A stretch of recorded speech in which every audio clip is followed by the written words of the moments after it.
हालिया बजट में एफबीआर ने आईएमएफ की शराइत पर रिटेलर्स, दुकानदारों और छोटे ताजरों को टैक्स नेट में शामिल करने के इकदाम करते हुए मुल्क भर के 42 शहरों के 26,000 बाजारों का एडवांस टैक्स रेट मुकर्रर कर दिया है। मार्केट और लोकेशन के हिसाब से तमाम दुकानों का अलग अलग टैक्स मुकर्रर किया गया है। मुख्तलिफ दुकानदारों से माहाना 100 रुपए से लेकर 60,000 रुपए तक टैक्स वसूल करने का नोटिफिकेशन जारी हो चुका है। एफबीआर ने एडवांस टैक्स का तयन दुकानों की फेयर मार्केट वैल्यू, इलाके और दुकान के साइज के हिसाब से किया है और आर्जी दुकानों को माहाना, जी हाँ, माहाना एडवांस टैक्स से छूट दे दी है। हुकूमत की जानिब से ताजर बरादरी को टैक्स नेट में लाने की कोशिश को एक बार फिर से नाकाम बनाया जा रहा है। इजाफी टैक्सेस के खिलाफ मुल्क भर की ताजर बरादरी मुत्तहिद हो चुकी है और आज पूरे मुल्क में शटर डाउन हड़ताल की गई। तमाम छोटे बड़े शहरों की मार्केट्स बंद रखी गई। अलमिया यह है कि हमेशा की तरह ऑपोजिशन जमातों ने ताजरों की इस हड़ताल को बिल्कुल जायज करार देते हुए सियासी तड़का खूब लगाया है। यही पाकिस्तान का असल मसला है कि यहाँ कोई भी शख्स डायरेक्ट टैक्स देना ही नहीं चाहता। टैक्स सिर्फ वही दे रहा होता है जिससे जबरदस्ती ले लिया जाता है। सैलरी क्लास को ही देख लीजिए। मुल्की टैक्स कलेक्शन का सबसे बड़ा हिस्सा उन मुलाजमीन की तरफ से आ रहा है जिनका टैक्स सैलरी हाथ में देने से पहले ही काट लिया जाता है। आज मुल्क भर में जो सरापा एहतजाज है ना, अगर इस रिटेल सेक्टर यानी दुकानदार और ताजरों की बात करें तो इनका मुल्क की जीडीपी में हिस्सा 20% बनता है, मगर उनका टैक्स में हिस्सा सिर्फ 1 से 2% है। रिटेल शोबे की टैक्स अदायगी बहुत ही कम है। अब अपने इर्द गिर्द किसी भी छोटी बड़ी मार्केट में चले जाएं, दुकानदारों की अक्सरियत लाखों की ट्रांजैक्शन भी कैश की सूरत में करती नजर आती है। कस्टमर्स से सेल्स टैक्स तो बटोर लिया जाता है, मगर गवर्नमेंट तक कभी नहीं पहुंचता। ये छोटे बड़े दुकानदार टैक्स नेट का हिस्सा ही नहीं है। ये हुकूमत को किसी किस्म का कोई टैक्स अदा करते ही नहीं है। हुकूमत टैक्स लगाने की बात करे तो पूरा मुल्क बंद कर देते हैं। सियासी हुकूमतों की अपनी अपनी मजबूरियां होती हैं। वो शहर बंद होने से और मीडिया के वावेला करने से प्रेशर में आ जाती हैं और अपने किए हुए इकदामात वापस लेने पर भी मजबूर हो जाती हैं। कारोबार रियासत चलाना किसी भी हुकूमत की जिम्मेदारी होती है, लिहाजा वो आवाम पर इनडायरेक्ट टैक्सेस लगाने पर मजबूर हो जाती है, जिसका खमियाजा उसको भी भुगतना पड़ता है जो टैक्स नेट में शामिल है और अपना टैक्स बाकायदगी से अदा करता है। बिजली के बिल्स में इजाफी टैक्सेस, पेट्रोलियम मसनूआत में लेवी टैक्स और सेल्स टैक्स की बढ़ती हुई शरह की वजह यही वो माइंडसेट है कि हम टैक्स नेट में किसी सूरत नहीं आएंगे और ऐसी हर कोशिश के खिलाफ सड़कों पर एहतजाज भी करेंगे। मौजूदा सूरत हाल में हुकूमत एक बार फिर हमें मुश्किल में फंसी भी लग रही है। आईएमएफ प्रोग्राम के लिए पाकिस्तान ने अभी तक पेशगी शराइत पूरी नहीं की है, जिसकी वजह से 6 सितंबर को होने वाली आईएमएफ एग्जीक्यूटिव बोर्ड का जो इजलास है उसके नए शेड्यूल में पाकिस्तान का नाम शामिल नहीं है। हुकूमत अगर कमजोरी का मुजाहरा करती है और ताजर बरादरी के सामने घुटने टेकते हुए एडवांस टैक्स वापस लेने पर मजबूर हो जाती है तो वक्ती तौर पर तो शायद हुकूमत सुख का सांस ले ले, मगर आगे चलकर, जी हाँ, आगे चलकर यह फैसला पाकिस्तान को इंतहाई खौफनाक सूरत हाल से दोचार कर सकता है। इसी पर हम बात करेंगे कि आखिर हुकूमत का क्या लाहे अमल होगा, लेकिन एक छोटा सा ब्रेक लेते हैं। ब्रेक के बाद मेहमान हमारे साथ होंगे। आप देखते रहिए सीधी बात बीनर सलीम के साथ। अस्सलाम वालेकुम जी। ब्रेक के बाद आप लोग को खुशामदीद कहते हैं और इस वक्त सीधी बात जोन के अंदर मुझे ज्वाइन किया हुआ है जी वेरी ऑनरेबल डॉक्टर शजरा मनसब साहिबा ने हुकूमती बेंचेस को रिप्रेजेंट करी हैं। अस्सलाम वालेकुम, खुशामदीद। मेरे साथ बने हुए हैं जी डॉक्टर हमायूं मेहमद साहब, रहनुमा है पाकिस्तान तहरीक इंसाफ के। अस्सलाम वालेकुम, warm welcome sir. Last but never the least Pakistan Peoples Party की रिप्रेजेंटेशन कर रहे हैं जी हसन मुर्तज़ा साहब। अस्सलाम वालेकुम, बहुत बहुत शुक्रिया ज्वाइन करने के लिए। शजरा साहिबा, मैं आपसे इस शो का आगाज़ करना चाहूँगी। सवाल बिल्कुल सादा सा है। अगर आज आप पूरा दिन देखें, मैं जब अपने घर से चली ऑफिस आने के लिए तो मैंने देखा दुकानें बंद हैं, मार्केट्स बंद हैं और रीज़न उसकी यही है कि जी हड़ताल हो रही है। हड़ताल क्यों हो रही है? क्योंकि जी एडवांस टैक्सेशन के ऊपर हड़ताल हो रही है। अब जिस लेवल पर ये बात पहुंच गई है, मेरा सादा सा सवाल, the nation wants to know कि क्या हुकूमत शटर डाउन हड़ताल करने वालों के आगे सरेंडर कर रही है और क्या आप ये एडवांस टैक्स वापस लेंगे? अगर नहीं तो इस सूरत हाल से निपटेंगे कैसे? जी बीनिश, क्योंकि हम एक जमहूरी मुल्क में रहते हैं और जमहूरियत में हर एक का हक है कि वो जिस किस्म का भी अगर एहतजाज करना चाहे पुरअमन तरीके से तो वो कर सकते हैं। अब बात यह है कि हर चीज का जो जवाब है वो निगोसिएशन के साथ बातचीत करने से ही चीजों के हल निकलते हैं। तो गवर्नमेंट इन चीजों में बिलीव करती है कि वो सबसे बातचीत करेगी इन लोगों से और जो भी बेहतर से बेहतर हल होगा वो इंशाल्लाह ताला निकलेगा। इसलिए कि अब इस वक्त आप देखिए कि पाकिस्तान का जो मईशत है वो मुस्बत तरफ जा रही है। हमें अच्छे अब इस तरफ इशारे मिल रहे हैं। आज आप देखें कि मूडीज ने हमारी रैंकिंग को बेहतर किया है, जो एक बहुत क्रेडिबल इदारा है। उनकी तरफ से अगर हमारी रेटिंग बेहतर हुई है वो भी एक बहुत मुस्बत इशारा है। उसके अलावा हमारे जो मैक्रो इकोनॉमिक इंडिकेटर्स हैं वो भी बेहतर हो रहे हैं और हमारा टैक्स टू जीडीपी रेशो जो है वो भी कमी की तरफ जा रहा है। यानी कि हर किस्म के हमें मुस्बत अब ये पता चल रहा है कि पाकिस्तान एक स्टेबिलिटी की तरफ जा रहा है और मूडीज ने भी हमारा जो आउटलुक है वो पॉजिटिव दिया। तो ये एक बहुत बड़ा बेहतरी की तरफ हमारा इकदाम है। तो इन सारी चीजों को मद्देनजर रखते हुए और आईएमएफ का भी जो स्टाफ लेवल एग्रीमेंट हो गया है, जल्दी उनका इंशाल्लाह बोर्ड लेवल एग्रीमेंट भी हो जाएगा। तो इन सारी चीजों को मद्देनजर रखते हुए हम बिल्कुल जो भी पाकिस्तान का शहरी है उसका हक है कि वो डिमांड करे गवर्नमेंट से जो वो उसकी डिमांड्स है, और जो गवर्नमेंट है उसका ये बिल्कुल फर्ज बनता है कि वो उनकी डिमांड्स को सुने, जो जायज चीजें हैं उनको माने। अगर कोई ऐसी चीजें तो जो नहीं मानी जा सकती तो नेगोशिएशन के जरिए उनका हल निकाला जाए, जो कि हम कर रहे हैं। ठीक है डॉक्टर हुमायूं अहमद साहब, ये जो सारी बातें शज़रा मनसब साहिबा ने की हैं और जो इस वक्त मुल्क का माहौल बना हुआ है, आपको लगता है कि हुकूमत कामयाब हो जाएगी इन तमाम मामलात को खुश उसलूबी से हैंडल करने में, या आपको लगता है कि हुकूमत को सरेंडर करना पड़ेगा? जीत किसकी होगी? बिस्मिल्लाहिर्रहमानिर्रहीम, इय्याका नअबुदु व इय्याका नस्तईन। देखिए, इस तरह है जो शेजा साहबा ने कहा है कि रेटिंग इम्प्रूव हो गई है, बिल्कुल उन्होंने कहा है।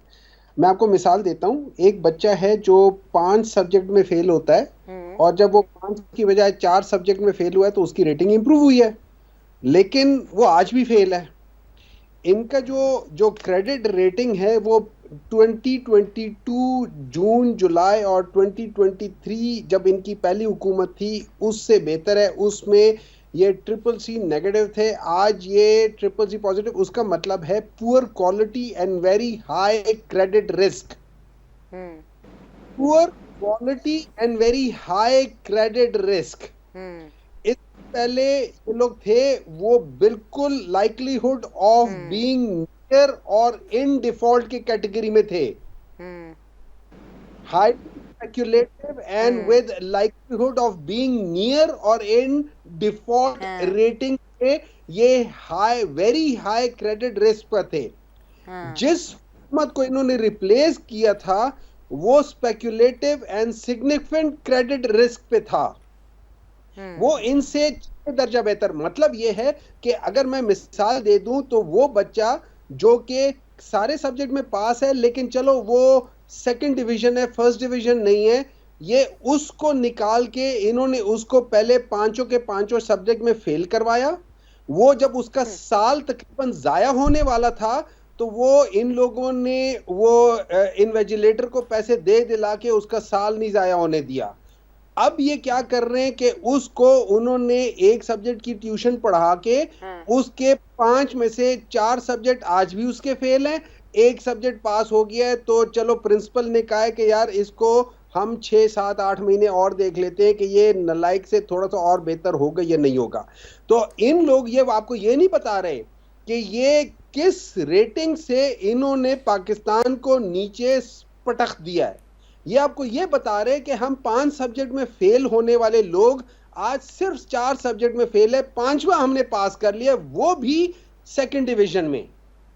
मैं आपको एक सिंपली मिसाल इसलिए दे रहा हूं ताकि आपके सुनने वालों को समझ आए कि कितना बड़ा ये झूठ बोलते हैं। इस लिहाज से अगर आप देखें और अभी ये देखें, आप लोगों को वो जो एक वादे हुए थे कि दूध पिलाएंगे वो दूध भी खत्म हो गया। वो वादे किए थे कि हम ये कर लेंगे, वो सारी चीजें अपनी पे धरी की धरी रह गई है। इस वक्त आप देखें पिछले 2 साल में, आप मेरी बात छोड़ दें, किसी पीटीआई वाले की बात छोड़ दें, हम ऐसे बंदे की मैं मिसाल देता हूं जो कि फाइनेंशियल दुनिया में अच्छा बंदा माना जाता है और उसने पीटीआई के ऊपर भी क्रिटिसाइज किया हुआ है। वो है आतिफ मियां साहब। आतिफ मियां साहब ये कहते हैं कि ये 2 साल गुजरे हैं, 23 और 24 के ये जो 2 साल गुजरे, पाकिस्तान की हिस्ट्री में इससे ज्यादा बड़ी तबाही कभी नहीं आई। आतिफ मियां साहब ये कहते हैं कि अगर हम 2080 से लेके 2020 के दरमियान में, 2018 के दरमियान में हम पाकिस्तान की अगर हम इकोनॉमी को देखें, तो अगर पाकिस्तान एक नॉर्मल जो पाकिस्तान जैसे मुल्क के वैसे करता है, तो पाकिस्तान का पर कैपिटा इनकम जो है ना, आज $1700 की बजाय वो 2000 या 2500 वो उसमें होता है। अगर वो जैसे बांग्लादेश ने प्रोग्रेस किया है, जो पाकिस्तान से पीछे था, अगर उस तरीके से ही ये प्रोग्रेस कर लेता, तो पाकिस्तान की जो पर कैपिटा इनकम है वो तकरीबन $3000 के करीब होती। और अगर वो इंडिया जैसे कर लेता है, जो कि पाकिस्तान इंडिया से भी बेहतर था 1980 में, तो पाकिस्तान आज 3500 पर कैपिटा इनकम डॉलर के लिहाज से होता। फिर उन्होंने एक और कहा, उन्होंने कहा इसको भी छोड़ दो, उन्होंने कहा है कि हम 1995 से लेके 2018 के दरमियान में देखते हैं। उसमें उन्होंने कहा है कि जिस लाइन पे प्रोग्रेस पाकिस्तान कर रहा था 1995 में, ये 1995 की सिग्निफिकेंस क्या है, ये वो पॉइंट है जहां पे पाकिस्तान पहले इंडिया बांग्लादेश से ऊपर था, 1995 के बाद पाकिस्तान बांग्लादेश इंडिया से नीचे जाना शुरू हो गया। तो अगर पाकिस्तान एक नॉर्मल उससे पहले भी कोई अच्छा नहीं कर रहा था, लेकिन अगर उसी प्रोजेक्शन पे जा रहा होता, तो पाकिस्तान आज एक बहुत अच्छी हालत में होता।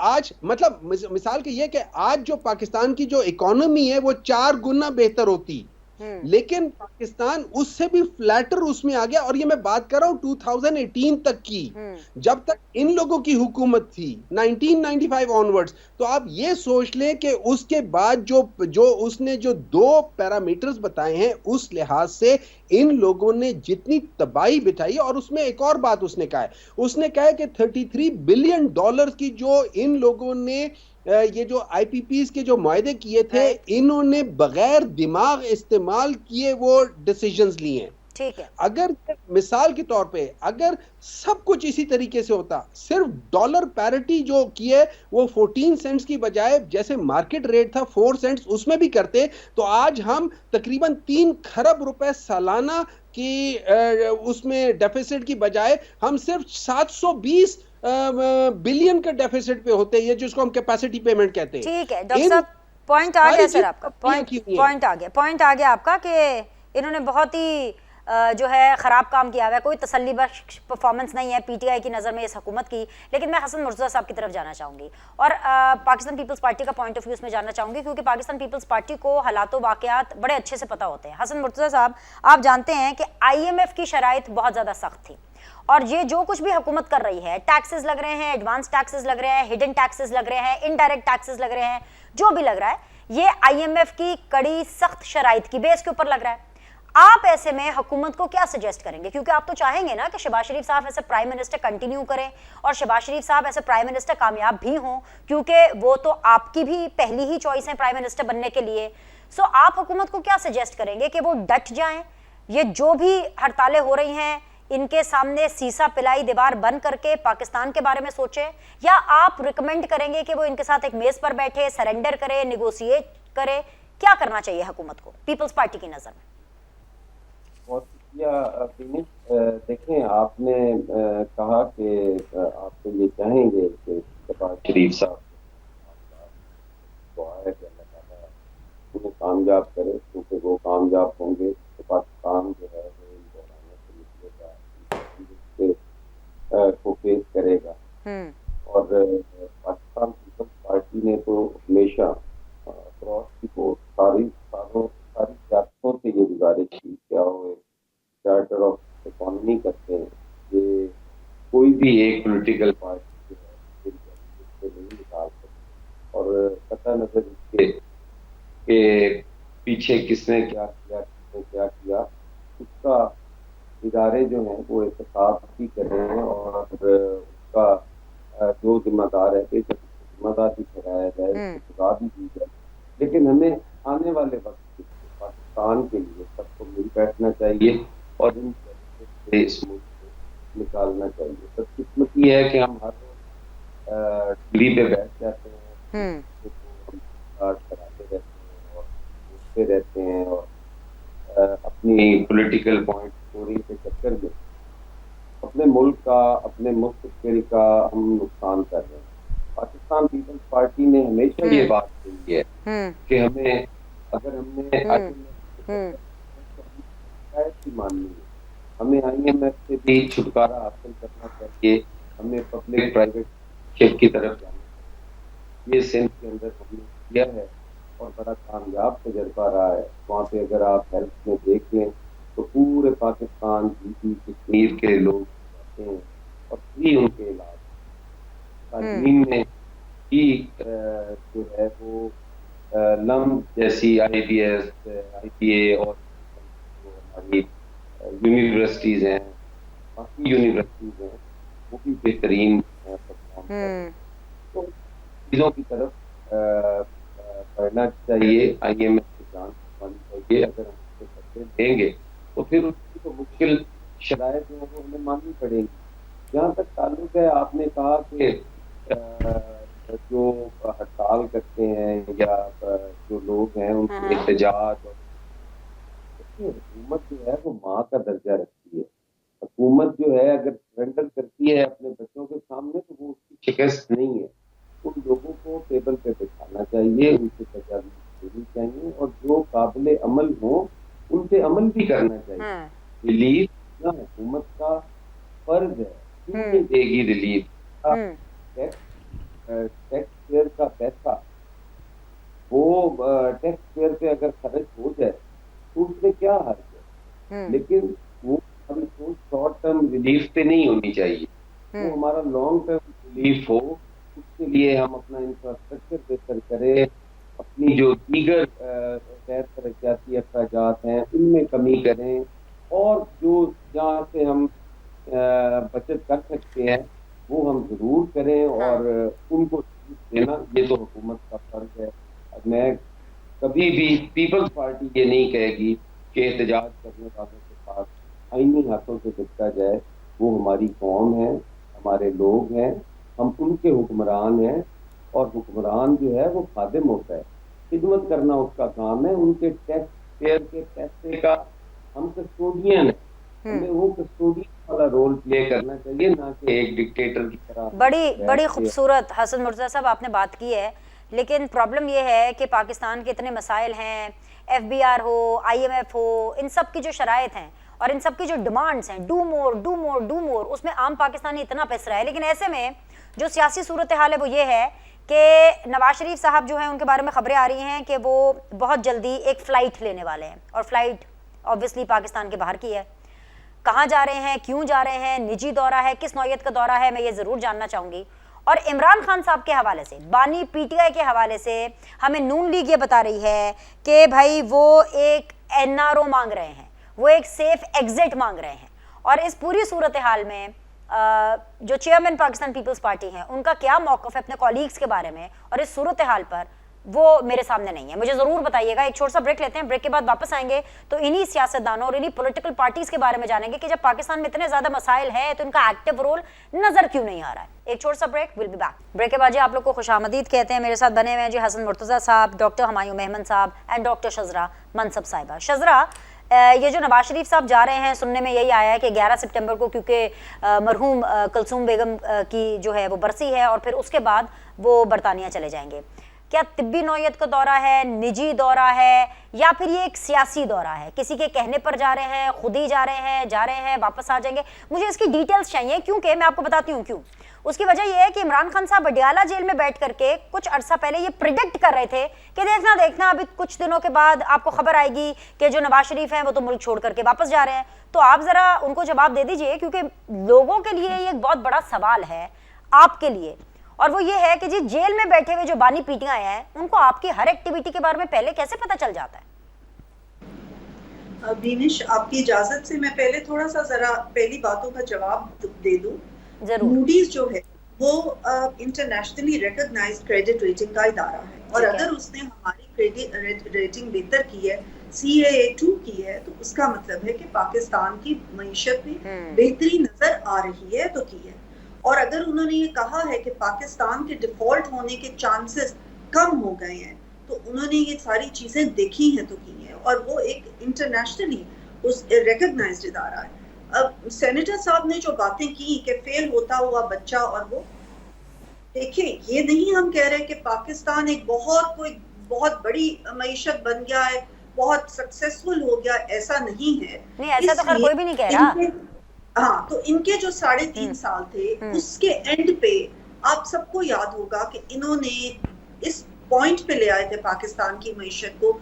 उस वक्त पाकिस्तान डिफॉल्ट होने के बिल्कुल करीब था। उस 3.5 साल में हर 2-3 महीने के बाद फाइनेंस मिनिस्टर चेंज होता था, सेक्रेटरी फाइनेंस चेंज होता था, कोई सिमत नहीं थी पाकिस्तान की कि किस सिमत वो जा रहा है। उस वक्त ये सारी बातें जो आज मेहमन साहब ने बताई, काश के उस वक्त बताते और पाकिस्तान को बेहतरी की तरफ उस वक्त ले जाते, जो कि ये बातें अब कर रहे हैं। लेकिन फिर भी कोई देर नहीं है। आज भी हम कहते हैं कि ऑपोजिशन, एक तगड़ी ऑपोजिशन आके बनाए पार्लियामेंट में और आके ये बातें करें। लेकिन ये तो सिर्फ आके ये बातें करते हैं कि इमरान खान को जेल से निकालो, इमरान खान को NRO दो। सिर्फ ये कहा जाता है कि इमरान खान को किसी ना किसी तरह से जेल से निकाल दिया जाए, और इनका कोई मकसद नहीं।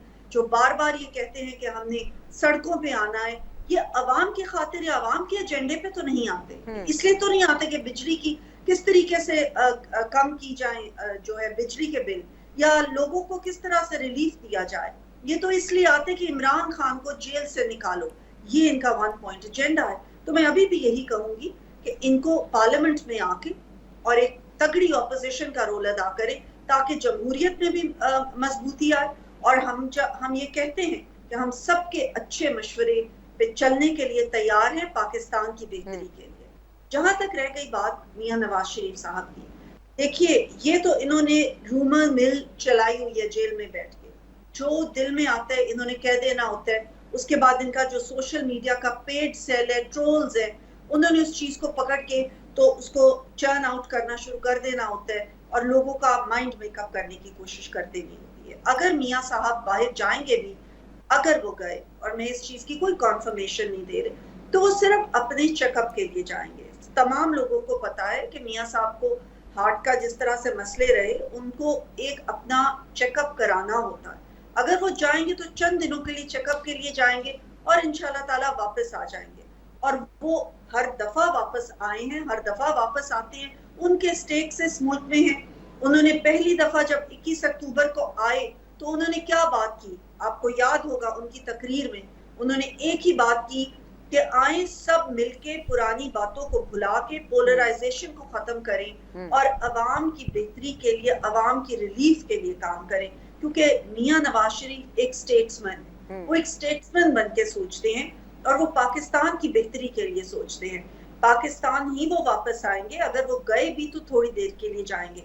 अलबत्ता ये लोग जो NRO मांग रहे हैं, जिसका आपने जिक्र भी किया, उसका फिलहाल कोई चांस नहीं इनको क्योंकि नजर आ रहा, क्योंकि जो इन्होंने किया उसकी सजा जब तक इनको नहीं मिल जाएगी तब तक इनको NRO भी नहीं मिलेगा। तो इस बात से ये परेशान है और उनकी परेशानी इनकी पार्टी के टूट से जाहिर हो रही है। ठीक है हसन मुर्तजा साहब, आपको भी कुछ इस तरह की खबरें आ रही हैं या आपके साथ हुकूमत ने शेयर किया है? जिस तरह तलाल चौधरी साहब बता रहे थे, मेरे प्रोग्राम्स में नून लीग की जो रिप्रेजेंटेशन आ रही है पिछले चंद दिनों के अंदर, वो हमें यही बता रहे हैं कि जो बानी PTI हैं वो एक सेफ एग्जिट चाहते हैं, वो एक NRO चाहते हैं। आपको भी पता है इस बारे में? Are you privy to this also? देखें विनेश, ये जो सारी चीजें हैं मैं नहीं समझता। मैंने पहले आपसे गुजारिश की है कि ये सारी पॉलिटिकल पॉइंट स्कोरिंग है। अच्छा, ये इस बात पे बजिद रहेंगे कि मियां साहब जो हैं वो बाहर जा रहे हैं तो शायद वो पता नहीं क्यों जा रहे हैं, और वो कहते रहेंगे जी कि ये NRO है जी। हमें इन चीजों से निकलना होगा। ये चीजें, कोई भी आदमी जेल में रहना पसंद नहीं करता, कोई आदमी भी ये नहीं कहता कि उसके पास सहूलत हो और वो अवेल ना करे और अपना इलाज ना करवाए। ये सारी चीजें नेचुरल सी हैं। इस डिस्कशन से मुझे बताएं, क्या आम आदमी को सस्ती रोटी मिल जाएगी? क्या इससे बिजली की कीमत कम हो जाएगी? क्या पेट्रोलियम मसनूआत सस्ती हो जाएंगी इन चीजों से? वैसे अगले 2 महीने के बिल तो हसन मुर्तजा साहब, सॉरी फॉर द इंटरजेक्शन, वो तो कम आ रहे हैं। मतलब अब बाकायदा तौर पर वो पहला बिल आ चुका है जिसके अंदर ये लिखा हुआ है कि जी आपका ओरिजिनल बिल ये था, इसमें से इतनी रकम जो है वो मरियम नवाज शरीफ साहिबा ने अदा कर दी है, and that is across the party. Punjab में जितने भी लोग हैं वो आपकी पार्टी के भी हो सकते हैं, हुमायूं मेमन साहब की पार्टी के भी हो सकते हैं, नून लीग के भी हो सकते हैं। तो सर ये तो एक रिलीफ मिल रहा है अगले 2 महीने के लिए। जी सर, मुकम्मल कर लें। शब आप देखें जी दिखाइए। कि बिल्कुल रिलीफ मिलना चाहिए। मैं तो कह रहा हूँ, मैं तो इस चीज को बार बार कह रहा हूँ कि आम आदमी को रिलीफ मिलना चाहिए, उसका हक है। ये उस टैक्स का पैसा है। मैं कब कह रहा हूँ, अब जिस तरह से आपने बताया है, मैंने तो बिल देखा नहीं है, जिस तरह आप बता रहे हैं कि उस बिल में बकायदा लिखा हुआ है कि आपका इतना बिल था और उसमें से इतना बिल जो है वो मरियम बीबी ने अदा कर दिया है, बाकी इतना बिल आपने अदा करना है। मैं ये कहता हूँ कि वो टैक्स पेयर का पैसा है या मरियम बीबी साहिबा ने अपने जाती अकाउंट से वो पैसा दिया है। अगर वो टैक्स पेयर का पैसा है तो फिर ये जो इश्तिहारी और तशहीरी मुहिम है ये बंद होनी चाहिए। इससे नफरतें बढ़ती हैं। आप देखें ना, मैं इत्तेहादी हूँ उनका, मैं ये नहीं कहता, मैं इत्तेहादी हूँ उनका। मेरे वोट से उनकी हुकूमत बनी हुई है, खड़ी हुई है। वो जो रिलीफ दे रहे हैं वो उसी वोट की बुनियाद पे दे रहे हैं। मैं ये कहता हूँ कि क्या दूसरे जो है तहरीक इंसाफ वाले या दीगर अपोजिशन जमात के जो लोग हैं, क्या वो इस मुल्क के टैक्स पेयर या इस मुल्क के शहरी नहीं है? अगर उन्हीं का पैसा उन्हीं पे लग रहा हो और उनको कहा जा रहा हो कि ये खैरात तुम्हें मरियम बीबी से मिल रही है, तो क्या उनकी दिल आजारी नहीं होगी? खाना खासा मैं तो अगर इनके मुखालिफ होता तो मैंने कह देना था कि मैं मैं इतना रिलीफ या ये नहीं लेने की पोजीशन में, आप ले जाएं, ये कह मरियम बीबी को पे वो रखें। तो सर जो आपके सपोर्टर्स है पंजाब में वो ये कह सकते हैं, ये जमहूरियत है, आपके पास ये चॉइस है, आप कह सकते हैं कि नहीं जी हम तो पूरा बिल जमा कराएंगे। मेरी यार सुन ले, शायद आपको अच्छा ना लगे मेरी ये गुफ्तगू, लेकिन मैं आपसे गुजारिश कर रहा हूँ कि मुझे क्यों नहीं अच्छा लगेगा हसन मुर्तजा साहब, मैंने तो आज तक कभी किसी को नहीं रोका सर। मैं तो कहती हूँ कि जी आप बिल्कुल बात करें, खुलकर बात करें। बस ये है कि इदारों के खिलाफ बात ना करें, वो पीपल्स पार्टी नॉर्मली नहीं करती। बाकी आप करें सर, खुल के बात करें। जी सर। आपका पैसा है, मेरा पैसा है, हम सबका पैसा है ना, कि किसी एक शख्सियत के नाम के साथ तो मंसूब नहीं होना चाहिए। ये बात अच्छा, यानी कि बिल में ये ना लिखा होता कि मरियम नवाज शरीफ ने बिल अदा कर दिया है, बस ये होता कि आपका ओरिजिनल बिल ये है और गवर्नमेंट ने अदा कर दिया, पंजाब गवर्नमेंट ने अदा कर दिया, फिर आपको प्रॉब्लम ना होती। गवर्नमेंट का आपको सब्सिडी है, क्या आप जो आटे पे सब्सिडी देते हैं उस पे आप कहते हैं कि ये फलां की तरफ से सब्सिडी है? रमजान पैकेज जा रहा होता है, वहां पे भी कहा करें कि ये वजीर खजाना की तरफ से सब्सिडी है। मैं ये समझना चाह रही हूँ हसन मुर्तजा साहब कि अगर नाम से मसला नहीं, आपकी बात मुझे समझ में आ रही है, बिल्कुल आप सही फरमा रहे होंगे, लेकिन अगर सिर्फ नाम से मसला है तो फिर बेनजीर इनकम सपोर्ट का प्रोग्राम है वो भी उस नाम से नहीं होना चाहिए, फिर तो ये लोग भी मेरी सुन लें जी। बेनजीर इनकम प्रोग्राम जो है ये टैक्स पेयर का पैसा है, ये फॉरेन डोनर्स हैं और फॉरेन डोनर्स ने ये इस नाम पे ही किया था। अगर ये नाम चेंज हो सकता होता तो ये अब से कितना पहले ये नाम तब्दील हो चुका होता। तो नहीं, उसमें गवर्नमेंट ऑफ पाकिस्तान का पैसा नहीं मिलता हसन रजा साहब बेनजीर इनकम सपोर्ट प्रोग्राम में। देखिए ये नहीं बदल सके ना, वो फॉरेन डोनर्स हैं। ठीक है, पूछ लेती हूँ। या ये आपने एक बड़ी टेक्निकल बात की है, बिल्कुल हम इसको डिबेट का हिस्सा बनाते हैं, इसको बिल्कुल पूछ लेते हैं।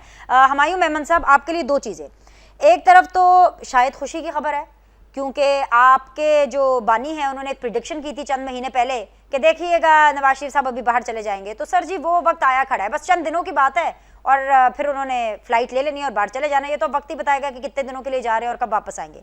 लेकिन सर जो दूसरी खबर है ना वो बिल्कुल अच्छी नहीं है। अब जिस तरह हसन मुर्तजा साहब ने जो है वो फरमाया कि जी अगर उनके बस में होना तो वो कहेंगे जी ये पकड़े अपना बिल, मैंने जी कोई रिलीफ नहीं लेना। अब आप लोगों का तो बिल्कुल ही 36 का आंकड़ा है। अब आप लोगों के जितने भी वोटर सपोर्टर हैं उनके घर पे जो अगर बिल आ रहा है और उसके ऊपर लिखा हुआ है कि जी इतना bill is already paid by Maryam Nawaz Sharif, कि आपके वोटर सपोर्टर बिल को आग लगा देंगे, फाड़ देंगे, कहेंगे कि मुझे रिलीफ नहीं चाहिए, या वो रिलीफ ले लेंगे? देखिए मैं 2-3 बातें फिर करूंगा। अभी शेजरा साहिबा ऑनरेबल हैं, अच्छी पढ़ी लिखी खातून हैं, लेकिन अनफॉर्चुनेटली इनकी पार्टी की वजह से इन लोगों को भी, इतने अच्छे लोगों को भी झूठ बोलने पे मजबूर कर देते हैं। मैं आपको दोबारा बताता हूँ, 2018 में जून 2018 इलेक्शन से पहले और जो पीटीआई के गवर्नमेंट के आने से पहले जो डाउनग्रेड किया था मोडीज ने फ्रॉम स्टेबल टू नेगेटिव, ठीक है। अच्छा, 2019 में अपग्रेड हो गया था, मैं 2019 एक साल बाद की बात कर रहा हूँ, 2019 में अपग्रेड हो गया था फ्रॉम नेगेटिव टू स्टेबल, 2020 में मेंटेन किया था स्टेबिलिटी को, 2021 में ये स्टेबिलिटी पॉजिटिव में चली गई थी। तो दूसरे लफ्जों में थ्रू आउट पीटीआई के टाइम पे 3 या 4 चेंज करना प्रॉब्लम नहीं है। आपने किस हदफ पे जाना है, आपका टारगेट क्या है वो है। इन लोगों के पास एक ही इसहाक डार है, उसने मुसलसल तबाह करते रहे और ये उसको मुसलसल रखते रहे। ये बेवकूफ़ी होती है। बेवकूफ़ी ये नहीं होती कि आप 6 बंदों को चेंज करो और आप अपना हदफ यूज कर लो। और इसी लिहाज से फिच ने भी इन लोगों को ट्रिपल सी नेगेटिव किया था और उन्होंने पाकिस्तान को 2021 में भी पॉजिटिव के लिहाज से रखा हुआ था। अब बाद में आपको बात बताता हूँ। इन्होंने बात की है कि मियां नवाज शरीफ साहब जो है ना वो जा रहे हैं अपना सेहत करने के लिए। देखिए, चेकअप करने के लिए, सेहत करने के लिए नहीं, अपना चेकअप कराने के लिए सर, करने के लिए वहां जाके वो KFC वेफसी खाते तो उनका सेहत बेहतर हो जाती है, ठीक है ना। अच्छा, मैं आपको एक मिसाल देता हूँ। हम लोगों ने ये सुना हुआ था कि इस्लाम में कि आप जो अपने लिए पसंद करते हो औरों के लिए भी पसंद कर दो। फिर हमने हजरत उमर रज़ियल्लाहु ताला अन्हु की मिसाल देखी थी कि उन्होंने कहा था कि मेरी तनख्वाह उतनी कर दो जो सबसे एक गरीब तरीन बंदे की है। यहाँ पे ये अपने सेहत के चेकअप के लिए जाते हैं लंदन, ठीक है, अपना पैसे लेकर लगाते हैं, मुझे उससे कोई नहीं है। लेकिन इन लोगों ने अपने दौर हुकूमत में, अच्छा, इन्होंने पंजाब इंस्टीट्यूट ऑफ कार्डियोलॉजी बनाई, रावलपिंडी इंस्टीट्यूट ऑफ कार्डियोलॉजी बनाई है, लेकिन उसका स्टैंडर्ड इन्होंने इतना कम रखा हुआ है कि मियां नवाज शरीफ साहब उसमें अपना चेकअप कराने का सोच नहीं सकते। वो कहते नहीं, यहाँ के डॉक्टर नलायक हैं, मैं लंदन जाऊंगा, क्योंकि मुझे लंदन वाले डॉक्टरों के ऊपर याद है। मैं कहता हूँ आप सिंध चले जाओ, वहाँ पे NICVD है, national institute of cardiovascular diseases है, आप वहां जाके करा लो। कितने लोग वहां पे ट्रीट कराते हैं। आप पेशावर इंस्टीट्यूट ऑफ कार्डियोलॉजी चले जाओ, आप वहां से कराओ। लेकिन नहीं, इन्होंने जाना लंदन है, क्योंकि इनका सब कुछ तो लंदन में है। फिर इन्होंने बात की कि जी इनके होते हुए इनके टाइम पे हालात बहुत खराब थे। अगर पाकिस्तान तरीके इंसाफ के ज़माने में हम बैंकरप्ट हो रहे थे तो हम 10 लाख रुपए का सेहत कार्ड कैसे दे रहे थे, हम लोग पनाहगाहें कैसे चला रहे थे फ्री, हम लोग जो दस्तरख्वान है वो हम कैसे चला रहे थे। हम लोगों के उस दौरान में जो मैक्सिमम लोन रिटर्न था 70% ऑफ जो हमने लोन लिया था, हमने इस दौरान में 70% ऑफ दैट फिगर हमने रिटर्न किया था। मैं मिसाल देता हूँ, PMLN के ज़माने में 54% ऑफ द लोन जिन्होंने लिया था उसका 54% रिटर्न किया था। आपको पता है ना, हम लोग सारे लोन रिटर्न भी कर रहे थे। पीपल्स पार्टी के जमाने में 55% रिटर्न हुआ था। Even Peoples Party was better than PMLN in terms of history of loan payment, ठीक है। Maximum growth in every sector was during that thing. अब बात आ जाते हैं, हसन साहब ने एक बात की थी जिसमें उन्होंने कहा था कि ये नाम के लिहाज से, देखिए, पाकिस्तान तहरीक इंसाफ चाहती थी कि बेनजीर का नाम चेंज करें। हमने इसलिए नहीं किया कि हम एक पॉलिटिकल इशू या एक ऐसी चीज है जिससे लोगों को फायदा हो रहा है, और उसमें यह बिल्कुल गलत बात है कि वो बेनजीर के नाम की वजह से लोग दे रहे हैं। वो बेनजीर के नाम की वजह से नहीं है, वो गवर्नमेंट ऑफ पाकिस्तान का एक प्रोजेक्ट है जिसका नाम बेनजीर के रेफरेंस पे रखा हुआ है। उसको डोनर भी देते हैं, फॉरेन डोनर्स भी देते हैं, और बाकी गवर्नमेंट भी उसको फंड करती है। इसका ताल्लुक नाम से नहीं है, इसका ताल्लुक फंड से। बिल्कुल इसी तरह जैसे एहसास प्रोग्राम था, हमने उसको इमरान खान का वो नहीं कहा, हमने उसको एहसास प्रोग्राम का। हमने किसी चीज को कंट्रोवर्शियल नाम के साथ नहीं किया, क्योंकि हमें उसकी जरूरत नहीं है। हमें अपने, देखिए, हम लोगों का अल्लाह का शुक्र है, हमारा जो प्राइम मिनिस्टर लेकिन डॉक्टर साहब, आप एटलीस्ट ये कॉन्फर्मेशन तो दे सकते हैं कि जो बेनजीर इनकम सपोर्ट प्रोग्राम है वो सिर्फ और सिर्फ डोनर्स का पैसा है और उसमें हुकूमत का कभी भी कोई पैसा नहीं होता। दोनों हैं। ये जो आप मुझे बजट में ये जो इन लोगों ने कितने 200 अरब या वो डाले, वो क्या चीज है? वो डोनर्स के खुदा का खौफ करें, मतलब हम सरेआम पाकिस्तानियों के साथ गलत बयानी कर रहे हैं। देखिए, मैं बताता हूँ, पाकिस्तान तहरीक इंसाफ का जो प्राइम मिनिस्टर था, आज उसकी कैपेबिलिटी, आज उसकी कैपेसिटी, आज उसकी वो है कि वो दुनिया के बेहतरीन इंस्टीट्यूशन के चांसलर के लिए कंसिडर होके एक अच्छा बस तगड़ा किस्म का वो बंदा है। मुझे एक बात बताएं, मरियम नवाज क्या ये उसके sir sorry to cut you, ये जो आप चांसलर की बात कर रहे हैं ना, आजकल ये पीटीआई वाले बहुत सी बातें कर रहे हैं इसी चीज के बारे में, और इसी चीज को लेकर के नून लीग, ये तलाल चौधरी साहब ने आज ही कहा है, कल परसों से नून लीग वाले सारे लगे हुए हैं कि आप इसी चीज को बहाना बना करके कि देखिए जी वो चांसलर बनने जा रहे हैं, वहां का इलेक्शन लड़ना ये है वो एक सेफ एग्जिट चाहते हैं। सर ये तो आपके लिए नेगेटिव मार्किंग हो गई ना, नेगेटिव पॉइंट हो गया जी सर। देखिए विनिशी बात यह है कि अगर मैं सेफ एग्जिट चाहता हूं ना, तो मुझे एक बात बताएं, मेरा जो डॉक्टर जो मुझे मिलने आएगा वो आके आपको बिल्कुल उसी तरह बताएगा कि जी एक डॉक्टर आया था, उसने कहा जी इनका वो एफिडेविट जमा कराया था कि जी दिमाग खराब है, एक एफिड वो आ रहा था वो कह रहे थे प्लेटलेट गिर रहे हैं, ये खराब हो गया, पता नहीं कितनी वो अंतड़ियां या जो चीजें हैं वो बंद हो रही हैं और ये हो रहा है वो हो रहा है। आपने इमरान खान के फिजिशियन का आपने देखा है, जबरदस्त है, मेंटली अलर्ट है, फलाना अलर्ट है, उसकी जो पल्स रेट है वो 47 है, 47 एथलीट्स की होती है। उसने सारी चीजें बताई, बल्कि उसने कहा कि जो आपको फिजिशियन, जो जेल का फिजिशियन मेडिसिन दे रहा है वो मत खाओ, वो आपके लिए अच्छे नहीं है, आप चंगे भले हो। देखिए जिसने कुछ करना होता है ना, उसने बहाना मारना होता है कि मेरी जी तबीयत खराब है, मैं तो तबाह हो गया, मेरी कमर हो गई है, मैं व्हील चेयर पे चल रहा हूं, वो जब किसी चीज की वो पेशी आती थी तो मैं आ नहीं सकता, मुझे कमर का ये हो गया, मसला हो गया है, और पता नहीं क्या क्या था। इमरान खान को ऐसे बहाने नहीं मार रहा। अगर उसने करना होता उसके पास शायद ये होता कि यार मैं 2 साल के लिए, जैसे लोग 10 साल के लिए भाग गए थे, वो कह देता कि मैं 2 साल के लिए, उसको तो ऑफर थी कि 2 साल के लिए पॉलिटिक्स से निकल जाओ और कुछ ना करो तो हम तुम्हें जाने देंगे, बाहर भी जाने देंगे। उसने कहा नहीं जी, मेरा जीना मरना इस मुल्क में है, और इसी वजह से वो है। इनको असल मसला ये पड़ा हुआ है कि इनकी कैपेसिटी नहीं है कि ये डिलीवर कर सके। ये लोग समझ रहे थे कि देखिए, अब मैं आपको एक मिसाल देता हूं, आपने अभी सर जरूर दीजिएगा, लेकिन डिलीवर तो आपकी गवर्नमेंट ने भी नहीं किया ना। ये तो गलत झूठ बोल रहे हैं, ये झूठ बोल रहे हैं। किस चीज में डिलीवर नहीं किया? मैं आपको बता रहा हूं, जब मोदी पॉजिटिव दे रहे हैं, जब आपको फिच पॉजिटिव दे रहे हैं, जब आपके सारे पैरामीटर्स पॉजिटिव हैं, जब आपने जो हदफ 2021 में कहा था कि मैं ये करूंगा, जून 2022 तक करूंगा, वो आप फरवरी 2022 में अचीव कर लेते हैं।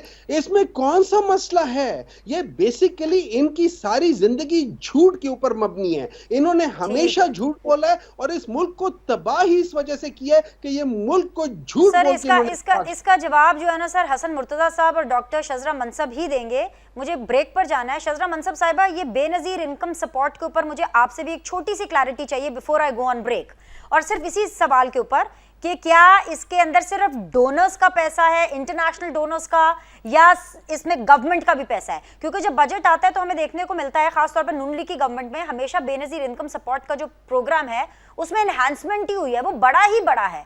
तो ये सिर्फ क्या डोनर का पैसा? प्लीज ये क्लियर कर दीजिएगा। डाउट के डोनर्स का पैसा था और उससे ही ये शुरू हुआ, और अभी भी कुछ परसेंटेज है डोनर्स की, लेकिन इसमें गवर्नमेंट भी अपनी तरफ से भी पैसा देती है, जो कि हमेशा पीएसडीपी में रिफ्लेक्ट होता है। तो गवर्नमेंट का पैसा इसमें इंक्लूड होता है। इनहांस आप जैसे कि कह रही हैं, हर साल हम करते हैं, क्योंकि ये एक सोशल सिक्योरिटी का बहुत अच्छा प्रोग्राम है, तो इसको हमेशा हम इन्हांसमेंट देते हैं। जो भी गवर्नमेंट होती है उसकी यही कोशिश होती है कि ये ज्यादा हो सके और लोगों ज्यादा गरीब लोगों को इससे फायदा हो सके, लेकिन इसमें गवर्नमेंट का पैसा डेफिनेटली इंक्लूडेड है। ठीक है जी, एक छोटा सा ब्रेक लेते हैं, ब्रेक के बाद वापस आएंगे। हसन मुर्तजा साहब से दोबारा मैं इस बारे में सवाल करूंगी कि शायद उनकी इन्फॉर्मेशन में ये नहीं था, या शायद वो आगे एक फॉल्स इन्फॉर्मेशन फॉरवर्ड कर रहे हैं।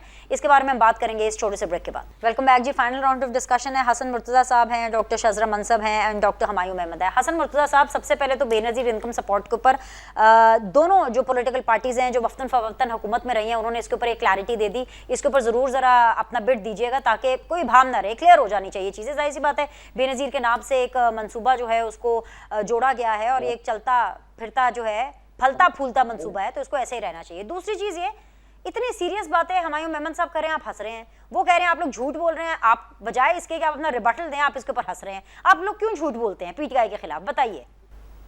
मैं डॉक्टर साहब का बड़ा ही एहतराम करता हूँ, और सिजरा भी बहनों जैसी है, मैं उसका भी बड़ा एहतराम करता हूँ। मैं इसलिए मैं उनकी वो बातों पे इतना रिस्पॉन्ड नहीं कर सकता, तो मैं इसलिए सिर्फ हंस के तो वो हंस रहा होता हूँ कि वो बात कर रहे हैं बस। बाकी मेरे लिए वो बड़े काबिल एहतराम है दोनों, मैं उनकी बात पे इस तरह ये नहीं कि मैं समझकर नहीं उड़ा रहा उनका।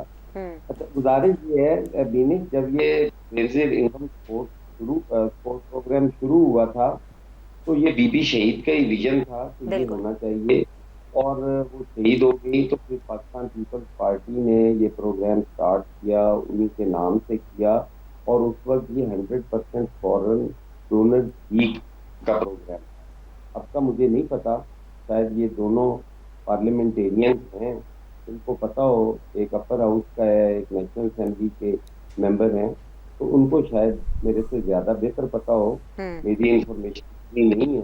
ओके। लेकिन जब ये स्टार्ट हुआ था तो ये 100% फॉरेन डोनर ही थे।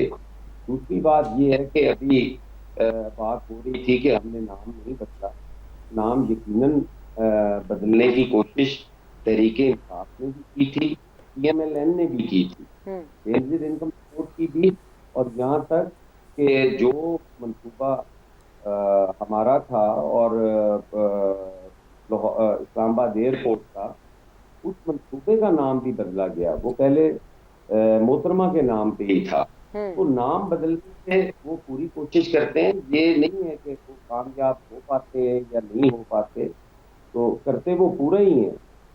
इस बेनजीर इनकम सपोर्ट पे भी भीड़ लगी थी खान साहब की, जी जी। और बेनजीर सपोर्ट का ये जो प्रोग्राम था उसके साथ ही बैनर्स तक उनके लगे होते थे। तो इस तरह चीजें जो हैं वो नहीं होनी चाहिए। अगर कोई इंफॉर्मेशन ना हो तो बंदा मान मेरी इंफॉर्मेशन नहीं है कोई। चलिए, आपको ये तो इन्फॉर्मेशन है ना कि भाई डॉक्टर हुमायूं अहमद साहब के दौर में जब इनकी हुकूमत थी, पाकिस्तान फल फूल रहा था, तरक्कियों की मंजिल तय कर रहा था, मूडीज बहुत जबरदस्त रेटिंग दे रहे थे, तो आपने जो है ये एक नैरेटिव बना के आपने इनकी हुकूमत को वोट ऑफ नो कॉन्फिडेंस के जरिए निकाल दिया। इसका तो जवाब दे देना, इसमें तो आप कोई बुरी बात नहीं करेंगे ना, आप तो सच ही बताएंगे इनको। मैं बिल्कुल यही, हमारे साथ जो पार्लियामेंटेरियन उस वक्त थे असेंबली के अंदर, कोई आदमी तहरीके इंसाफ का इनको टिकट देने को तैयार नहीं था। ये तो इन्होंने अपना एक बयानिया बनाया और कभी साइफर लहराया, कभी एस्टेब्लिशमेंट को गालियां दी, और कभी वो सारी चीजें करके उनको पॉपुलैरिटी मिली।